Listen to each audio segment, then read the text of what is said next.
Yeah. What? Yeah.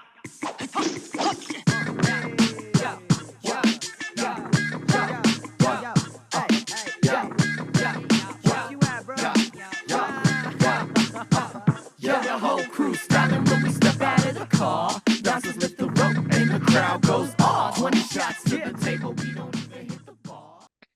I'd like to welcome back our audience to What's New at ArtSpeak. My name is Beverly Musey. I'm Chief Student Correspondent, and I'm talking with Ray Ellman, the founder and editor-in-chief of ArtSpeak. So today we're talking about a recent interview with Joy Glidden, who is the founder of the Center for the Preservation of Artist Legacies. So Ray, tell us a bit more about this interview. So thanks, Beverly. It's great to see you again, as always. And I kind of stumbled into meeting Joy Glidden. And by stumbled, I mean, anecdotally, I know a lot of artists that are over 60 years old. And the trigger for this was a friend of mine who's a 97-year-old artist who I just saw a few days ago for breakfast. Still very vital. His name's Carmen Cicero. He's also a terrific jazz saxophone player. And Carmen was in the first exhibition ever at the Guggenheim Museum in New York. And he's part of a new documentary that's been released about the original artists living in lofts in New York City. And he's been in the same loft on the Bowery for 52 years. So there's a 10-minute segment where they're interviewing Carmen and his much younger wife, much younger meaning in her 70s, named Mary Abel, who's an art historian and has worked at museums, has been a gallery director and things of that sort. And as I'm watching them move around Carmen's studio, I realized there are hundreds of pieces of really large artwork in there. And I know Carmen's successful. I know he's taught at Sarah Lawrence, for example. His works in museums all over the place. He's had many shows. He sells his work, and he's still got hundreds of pieces of artwork sitting in his studio.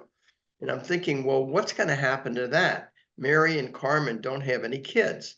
So what's going to happen to all that stuff? And I started talking with them about that, and they said, yeah, that's a huge problem. We really don't have a solution for it. And just around that time, there was a story in the New York Times about the son of an artist, a woman artist who had died.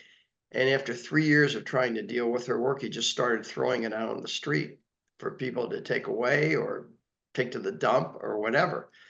And I thought about my own artwork, and I thought, oh my God, the worst thing that could happen is if it all goes to the dump when I die.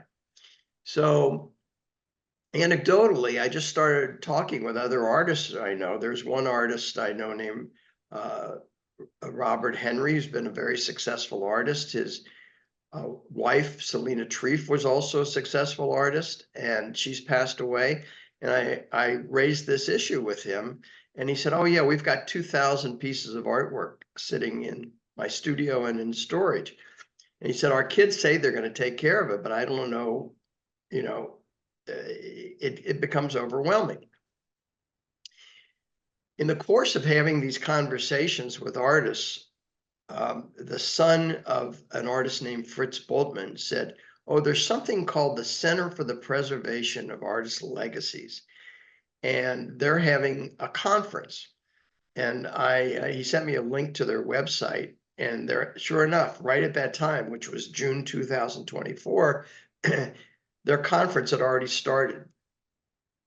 And I sent a note to the dean of the College of Communication, Architecture plus the Arts at FIU, Brian Schreiner.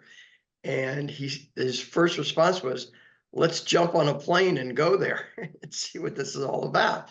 And when I looked, I realized the conference was almost over. So it was too late. We're going to try and go next year, because what they do is aggregate at this conference all kinds of people that are involved with this issue.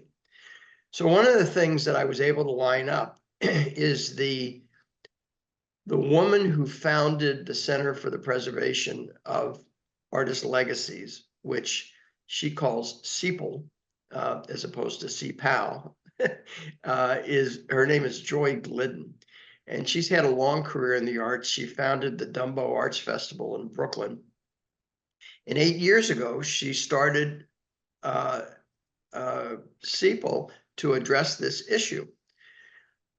So she's been deeply involved. She's done collaborations with various universities. And we published our interview with her. And as you'll see, probably every other word is, it's really complicated. And it's really complicated because it's not just the kind of academic issue of documenting the life and artwork of artists, of living artists. But once you start trying to move this art, distribute this art, and place this art, it involves insurance, it involves shipping, it involves maintenance at a certain standard or level, a museum standard. It involves warehousing. It involves legal stuff. And so there's tons of stuff that isn't just kind of a universal, let's fix this, but almost every artist has their own set of circumstances. And part of it's based on where they live, part of it's based on the type of art they make. Is it abstract art? Is it representational art?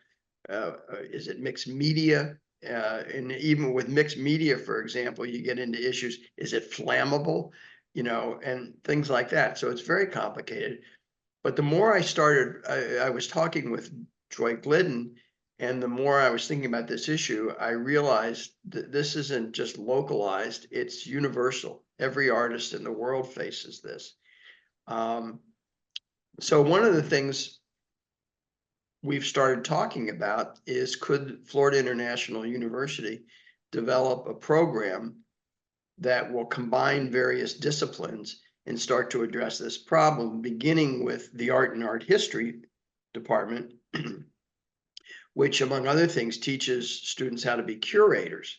Well, in this case, curation is a big element of this, because the students can, first of all, record video interviews with the artists, much like we do for ArtSpeak, and document their life and careers. And then do a serious inventory of all the work they have on hand, the quality, the condition of the work, and then perhaps work with a combined program with the FIU Business School and Law School, and try and create a new career that could address this issue for artists all over the world. And one of the things that Joy Glidden says in our interview is, the history of art should not be determined by how much money an artist has. So, for example, Robert Motherwell, who's a major 20th century abstract expressionist, and was an heir to the founder of Wells Fargo, always had plenty of money. And he's got a huge foundation that's based in Connecticut. He always had a huge estate and huge studio that almost looks like a factory. I mean, but a really elegant factory in Greenwich, Connecticut. And he didn't have a problem. But, the average artist, no matter how critically successful they are, no matter how much people like their work, they don't sell tons of work. That's why so many artists are also art teachers, and they join universities and various other places. And so this is a big issue. We address it with Joy Glidden. We just published it 2 days ago, meaning, looking at my calendar here, on July 23rd in ArtSpeak. And I hope everybody will take a look at it and start. You're welcome to send me any ideas you have about how to address this problem. Sounds great. Looking forward to listening. Thank you again for sharing more about this interview, and we'll see you next time. Okay, and I nominate you to be the next generation to deal with this. Okay, thanks. Great to see you, and I look forward to our next discussion.